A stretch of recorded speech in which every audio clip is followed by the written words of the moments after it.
Hello, 8th graders. Today is time for the Alien Periodic Table.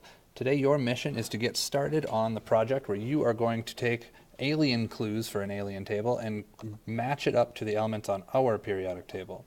So your mission is to read the clues that are around the room. They're sitting on the counters. Please only take one clue at a time.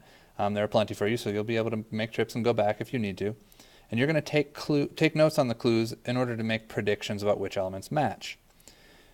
You're going to put your alien periodic table as a last step, and that'll probably happen tomorrow.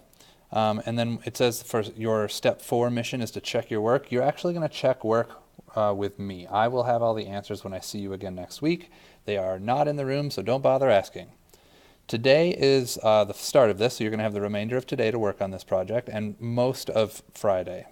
So the goal of this whole thing is to practice for finals.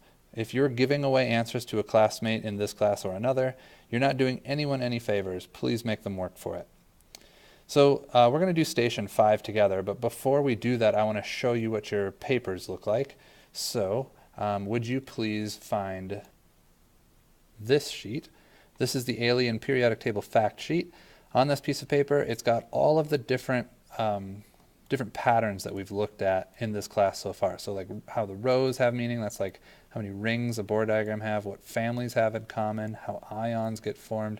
These are all the different patterns we've done in this class.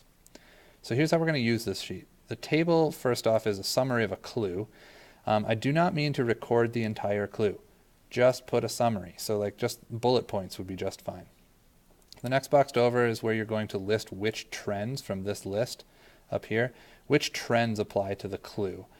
So you can just put like the letters, like trends B, H, and F might fit.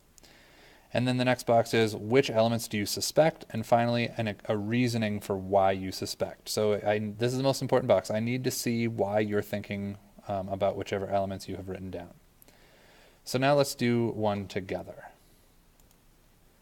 So station number 5 says Extalt loses 1 electron when it bonds, Abstrom gains 1 electron when it bonds, and is the most electronegative. The lightest element is called Pfist. The heaviest element on the planet is El Rado, and it has 5 energy levels with electrons. So clearly this has a lot of clues about different elements, and we're going to break them apart one little piece at a time. So the first part says Extalt loses 1 electron when it bonds. So if we go back over to the sheet we were just looking at, we would write a little clue about how this element is in a certain column. The trend has something to do with ion formations or bonding patterns, so we would put in maybe G or J, and probably both. The elements that match, we would list everything in that family, and because they all have that same pattern. So when it loses 1 electron, we know it's got to be in our alkali metals, because those are the only elements that lose. So we know it's in one of those. And then we also see that Abstrom gains 1 electron, and it's a similar pattern, and we'd fill out the form a similar way. After you have gone through all of the stations like this one, you should have a filled out form like this, with each station loaded up with clues. Some of them are definitely longer than others, and so if you need to add any extra paper to this, by all means, go for it.